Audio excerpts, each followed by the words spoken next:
Disappoint కావచ్చు, I want break అవ్వచ్చు ఆ టైంలో. అలా వకీల్ సాబ్కి, దాని తర్వాత ఆ, వారిసు చేశాం తమిళ్ తలపతి విజయ్ గారితో. అది తమిళ్లో తీసాం కాబట్టి తమిళ్ సినిమా అయిపోయింది. అంటే దిల్ రాజు గారికి తెలుగులో దాని ద్వారా రావాల్సినంత రాలేదు, కానీ తమిళనాడులో వచ్చింది. తర్వాత బలగం చేశాం. బలగం అయితే మీ అందరికీ తెలుసు, ఇట్స్ అ బిగ్ అప్రిషియేషన్. ఆ సినిమాకు కూడా ఏమైంది, సో అది తెలంగాణ నేటివిటీలో చేయడం వల్ల, తెలంగాణ బ్యాక్డ్రాప్లో సినిమా కాబట్టి తెలంగాణలో దానికి 100కు 100 మార్కులు వస్తే అదర్ దగ్గర 70-80% వచ్చాయి. అంటే నాట్ మళ్ళీ యూనివర్సల్గా కొట్టలేకపోయాను. ఇలా నన్ను నేను అనాలిసిస్ చేసుకుంటూ ఉన్నాను లాస్ట్ 3.5 ఇయర్స్లో జరుగుతున్న జర్నీలో. సో ఇలా కొన్ని సినిమాలు రిజల్ట్ రాలేదు. సో రిజల్ట్ రానప్పుడు అక్కడి వరకు నాకు బాధలేదు. ఫ్యామిలీ స్టార్ రిలీజ్ అయ్యాక, రిలీజ్ రోజు నా గ్రాండ్ సన్ ఫోన్ చేశాడు.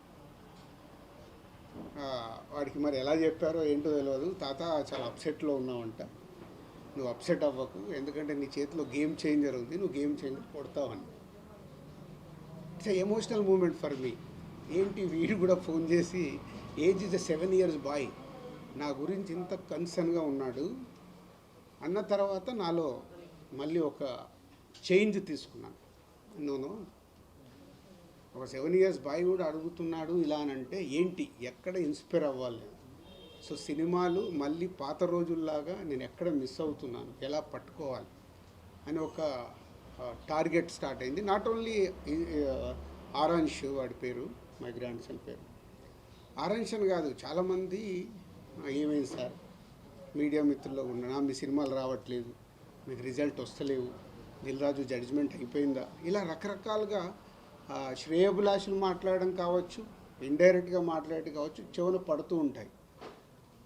ఆ టైంలో నాకు ఒక ఫియర్ స్టార్ట్ అయింది. అరే నిజంగా నా జడ్జిమెంట్ పోయిందా, నిజంగా ఇంకా నేను రైట్ సినిమాలు ఇవ్వలేనా, లేదు కాంబినేషన్కే వెళ్ళిపోవాలా.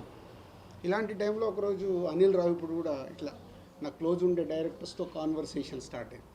సార్ ముందు ఉన్నదానికి ఇప్పటికీ నాలో ఏదో తేడా కనిపిస్తుంది, మీ అబ్జర్వేషన్ ఏంటి, నా క్లోజ్ ఉన్న వాళ్ళకి. లేదు లేదు సార్ మీరు సేమ్ చేస్తున్నారు, లేదు లేదు సేమ్ చేస్తే నా ఈ రిజల్ట్లు ఇంత చేంజ్ కాకూడదు, ఎక్కడో ఏదో. మా శిరీష్ గారు ఇక చెప్తూనే ఉంటారు, లేదు లేదు నువ్వు ఓవర్లోడ్ అవుతున్నావు, ఓవర్లోడ్ వల్ల యు ఆర్ నాట్ కాన్సన్ట్రేటింగ్. న్యాచురల్గా పండ్లు పెరిగినప్పుడు వర్క్ స్ప్లిట్ అయిపోతుంది అది ఎవరికైనా. నా పరిస్థితి కూడా అలాంటిది. లేదైతే I want is a steam line, దేని దానికి ఎలా చేయాలి అని. సో ఎప్పుడు ఇక్కడ సినిమా ఫీల్డ్లో సక్సెస్ ఉంటేనే వాల్యూ ఉంటుంది, అది ఎవరికైనా. మనం గతం కూడా చూస్తూనే ఉన్నాం, సక్సెస్ లేకుంటే వాల్యూ ఉండదని కాదు, సక్సెస్లో ఉన్నప్పుడు ఉండే వాల్యూ సక్సెస్లో లేనప్పుడు మనం మెల్లిగా మెల్లిగా డ్రాప్ అవుతున్న కొద్దీ మన పైన ఫ్రీగా ఉన్నాడు రా పిలుద్దామని పిలుస్తారు తప్పితే ఎమోషన్తో పిలవరు ఎక్కడికైనా పిలవాలంటే. సో అక్కడ నాకు ట్రిగ్గర్ అయింది, లేదు ఇప్పుడు చేతిలో ఏం సినిమాలు ఉన్నాయి, ఈ సినిమాలకి రిజల్ట్ ఎలా తెచ్చుకోవాలి. అలాంటి టైంలోనే శంకర్ గారి ఇండియన్ 2 రిలీజ్ అవ్వడం, ఇండియన్ 2 రిలీజ్ అయ్యి రిజల్ట్ మనందరికి తెలిసిందే. సో అక్కడి నుంచి శంకర్ గారి మీద కూడా ఇంకా శంకర్ గారి దగ్గర నుంచి వస్తున్న గేమ్ చేంజర్ ఎలా ఉంటుంది, ఎక్కడ కూడా సినిమా పైన ఒక ఇంట్రెస్ట్, ఒక హీరో గారు తప్పితే ఇంట్రెస్ట్ క్రియేట్ చేయలేకపోతున్నాము. బయట కూడా శంకర్ గారు ఏం చేస్తారండి, ఇప్పుడు ఇక రాజుగారు కూడా జడ్జిమెంట్ ఎలా ఉంది చూస్తున్నాం కదా, ఈ సినిమా ఎలా ఉంటుంది, ఏం వర్క్ అవుతుంది, రకరకాల వింటూ ఉన్నాను. సో వింటూ ఓన్ చేసుకుంటూ, లేదు ఈ సినిమా ఏది నమ్మాను, శంకర్ గారు కథ చెప్పినప్పుడు 4 years బ్యాక్ ఏమి బిలీవ్ చేశాము అది ఉందా, సినిమాలో అది డెలివరీ చేస్తున్నామా అనే దాని మీదనే నంబర్ ఆఫ్ టైమ్స్ డిస్కషన్ పెట్టుకొని శంకర్ గారితో కూడా మాట్లాడుతూ. జనరల్గా మీ అందరికీ తెలుసు శంకర్ గారు ప్రొడ్యూసర్స్కి అంత యాక్సెస్ అనేది సినిమా విషయంలో, క్రియేటివిటీ విషయంలో ఏ పెద్ద డైరెక్టర్ కూడా ఇవ్వరు. సో బట్ నేను అప్రోచ్ అవుతూ ఎప్పటికప్పుడు, సార్ మీరు చెప్పిన కథ ఇది, మళ్ళీ మళ్ళీ మీరు చెక్ చేసుకుంటూ ఉండండి, ఈ సినిమా రిజల్ట్ మీకు నాకు చాలా ముఖ్యం, హీరో గారికి ఎలాగో ముఖ్యం, RRR తర్వాత వస్తుంది కాబట్టి ఆయనకు ముఖ్యమే. సో వెరీ ఇంపార్టెంట్ ఫిలిం అని వర్క్ చేస్తూ చేస్తూ చేస్తూ ఎస్ కంబ్యాక్గా వస్తుంది. నేను ఇప్పుడు ఓన్ చేసుకుంటున్నాను. Yes, it's a comeback film for me after long time. Telugu స్టేట్స్లో ఏ రకంగా తీసుకున్నా లాట్ ఆఫ్ కొట్టే మూమెంట్స్ ఉంటాయి.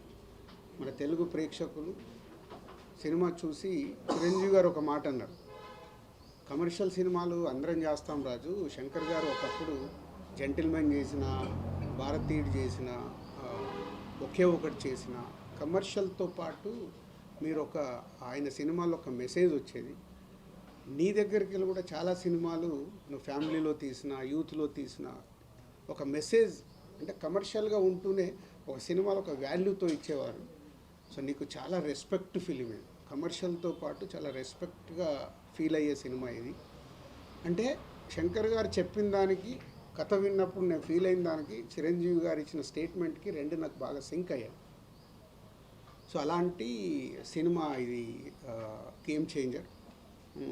శంకర్ గారు ఒక శివాజీ చూసుకుంటే ఇప్పుడు ఎలా అయితే టిట్ ఫర్ ట్యాట్, ఒక హీరోయిజం ఉంటూ ఒక టిట్ ఫర్ ట్యాట్ ఉంటుందో, అలాగే ఇవాళ పొలిటికల్గా ఉన్న మనం చూస్తున్న స్టేట్స్లో కానీ మన ఇండియాలో పొలిటికల్గా ఉన్న మూమెంట్స్ కానీ, హీరో విలన్ మెయిన్ అంటే ఎస్జే సూర్య గారు, రామ్ చరణ్ గారు సీన్లు వస్తుంటే థియేటర్లో విజిల్స్ మూమెంట్స్, అవన్నీ క్లాప్స్ కొట్టే మూమెంట్స్, ఇలాంటి ఎన్నో సినిమాలో కుదిరాయి. ఆయన అనుకున్నాయి, ఫైనల్ చూసుకున్నప్పుడు అవి కుదిరాయి. సో గేమ్ చేంజర్ మా 3.5-4 సంవత్సరాల ఎమోషన్స్కి ఇంకో 4 రోజుల్లో కంప్లీట్ అవ్వబోతుంది. సో ప్రేక్షకుల దగ్గరికి వెళ్ళి ఈ సినిమాకు బిగ్ అప్రిషియేషన్తో పాటు వావ్ అనిపించే ఫ్యాక్టర్స్ ఉన్నాయి. అలాగే శంకర్ గారి పాటలు ఆడియోలో మీకు విన్నప్పటికంటే కూడా మొన్న బాంబే మీడియా ఇంటరాక్షన్కి వెళ్ళేటప్పుడు వాళ్ళకి ఏం చూపించాలి, ఆల్రెడీ యూట్యూబ్లో ఉన్న కాంటెంట్ చూపిస్తే వాళ్ళకి ఏం ఎగ్జైట్మెంట్ ఉంటుందని ఫస్ట్ టైం అక్కడ కూడా శంకర్ గారిని నేను చాలా ఒప్పించి, లేదు సార్ నాకు ఒక సాంగ్ కావాలి, నేను అక్కడ చూపించినప్పుడు బిగ్ స్క్రీన్ మీద ఒక అప్లాజ్ వస్తుంది, మీరు నమ్మండి అని జరగండి సాంగ్ని తీసుకెళ్ళి వాళ్ళకి చూపించడం జరిగింది. అప్పుడు బిగ్ స్క్రీన్ మీద చూస్తే వాళ్ళ రియాక్షన్స్ అదే థియేటర్లో రేపు రాబోతున్న రియాక్షన్స్ అని గట్టిగా నమ్మం. సో ఆ మీడియా కంపెనీ అక్కడ చూపించడం జరిగింది. సో వాళ్ళ దగ్గరికి వెళ్ళి వచ్చిన దాని ప్రకారం రేపు సాంగ్స్ కూడా శంకర్ గారి పాటలు మనందరికీ తెలిసిందే. థియేటర్లో చూసినప్పుడు ఆయన విజువలైజేషన్ కానీ, ఆ గ్రాండియర్ కానీ, 75 crores పాటల మీద స్పెండ్ చేశాం గేమ్ చేంజర్కి. సో రేపు అవి అద్భుతంగా స్క్రీన్ మీద కనిపించబోతున్నాయి. సో 2 hours 42 minutes 43 minutes డ్యూరేషన్లో సినిమాని, శంకర్ గారి ఫస్ట్ సినిమా అంటే ఇంత 3 గంటలు 10 నిమిషాలు ఉంటాయి ఆయన సినిమాలు, ఆయన చెప్పే కథ ప్రకారం. సో అలా ఎక్కడ కూడా ఆడియన్ని ఆగనివ్వకుండా ఎలా పరిగెత్తాలి, ఎలా వాళ్ళతో విజిల్స్ కొట్టియాలి, ఎలా వావ్ అనిపించాలి ఆయన టార్గెట్ పెట్టుకొని చేసిన సినిమానే. సో ఇది 10th రోజు ఐఎమ్ ఎక్స్పెక్టింగ్, నా ఎగ్జైట్మెంట్ మై కమ్బ్యాక్ ఫిలిం లాగా నేను దీన్ని చూస్తున్నాను. సో దీంతో పాటు సంక్రాంతికి వస్తున్నాం, మీ అందరూ అయితే సంక్రాంతికి వస్తున్నాం, మీరు ఆల్రెడీ ప్రేక్షకులు కానీ, ఇండస్ట్రీ కానీ, ఈవెన్ మీడియా మిత్రులు కానీ అది సూపర్ హిట్ అంటున్నారు. సో ఎస్, అది మీరు ఎలా అయితే అనుకుంటున్నారో అది 100% సూపర్ హిట్ ఫిలిం. సో 2 సినిమాలతో, ఆ cinema is credit గోడ్స్ only Anil Ravipudi. ఆ కథ చెప్పినప్పటి నుంచి ఆయననే అన్ని రకాలుగా మీదేసుకొని, లేదు ఈ సినిమా రాజుగారికి, ఇప్పుడు నేను అన్నాను కదా, అంటే అనిల్తో నాకు జరిగిన సంభాషణ, ఎందుకు అనిల్ రిజల్ట్ దగ్గర ఏదో కారణం వల్ల పోతున్నాను, అది పోకూడదు అంటే ఆయన కూడా దాన్ని ఓన్ చేసుకొని, లేదు సార్ ఈ సినిమా మళ్ళీ F2 లాగా మన బ్యానర్లో ఇది సూపర్ డూపర్ హిట్ కొట్టాల్సిందని కథ చెప్పినప్పటి నుంచి అదే సంకల్పంతో చేసి మొన్నే చూపించాడు నాకు cinema. 2 hours 20 minutes duration, like F2 ఎలా అయితే ప్రేక్షకులు ఎంజాయ్ చేశారో అలా ఈ సినిమాని సంక్రాంతికి వస్తున్నాం కూడా ఈజ్ అ బిగ్ హిట్ కాబోతుంది. సో 2 సినిమాలతో కంబ్యాక్లో వస్తున్న ఎనర్జీతో ఉన్నాను. ఇంకా వారం రోజుల్లో నేను అనుకున్నట్టు ఆ రిజల్ట్స్ వస్తాయి. తెలుగు ప్రేక్షకులు ఆ సినిమాల్ని ఎక్కడో ఉంచుతారు, సక్సెస్ఫుల్గా ఒక లెవెల్లో ఉంచుతారు. మళ్ళీ సంక్రాంతికి దిల్ రాజు కంబ్యాక్ అని మీడియా మిత్రులు స్టేట్మెంట్లు రాస్తారు, అంత కాన్ఫిడెంట్గా ఉన్నాను. సో ఈ కంబ్యాక్తో పాటు, ఈ సక్సెస్లతో పాటు నెక్స్ట్ చేయబోయేది చాలా జాగ్రత్తగా, ఒరిజినల్ దిల్ రాజు ఎలా సినిమాల గురించి కష్టపడేవాడో, తక్కువ సినిమాలు చేసినా నా ఫోకస్ అలా పెట్టి సినిమాలు తీయాలనే సంకల్పంతో ఉన్నాను. అది మీ ద్వారా మీకు తెలుగు ప్రేక్షకులందరికీ చెప్పాలని అంటే గేమ్ చేంజర్ ఈవెంట్ రోజు నాకు ఎక్కువ మాట్లాడడానికి కూడా ఆ రోజు సమయం లేకపోవడం వల్ల అక్కడ ఉన్న క్రౌడు అప్పటికే పోలీసు వాళ్ళు బ్యారికేడ్స్ అన్ని ఇరిగిపోతున్నాయి సార్, కష్టం అయిపోద్ది అంటే హరియప్ చేశాం. అండ్ ఆ ఈవెంట్ అంత పెద్ద సక్సెస్ చేయడానికి ఆ పోలీసు యంత్రాంగం కూడా ఎక్కడ చిన్న ఇన్సిడెంట్ జరగకుండా వాళ్ళు చాలా జాగ్రత్తలు తీసుకొని చేశారు. వారికి కూడా police department, Rajahmundry east Godavari police department అందరికి కూడా ధన్యవాదాలు. సో పోతే ఇందాక ఆరాంశి చెప్పిన దానికి నాలో ఎనర్జీ తెచ్చుకోవటానికి ఒక వ్యక్తి కారణం, ఆయననే ఇన్స్పిరేషన్గా తీసుకున్నా. ఈజ్ ఓన్లీ పవన్ కళ్యాణ్ గారు. ఎందుకంటే పవన్ కళ్యాణ్ గారిని నేను తొలి ప్రేమ దగ్గర నుంచి ఒక 25 years జర్నీ, ఆ జర్నీలో మనకు తెలుసు ఒక 12 years బ్యాక్ కళ్యాణ్ గారు పీక్లో గబ్బర్ సింగ్, అత్తారింటికి గారది అలాంటి సూపర్ హిట్ల టైంలో పాలిటిక్స్లోకి వెళ్తున్నారు.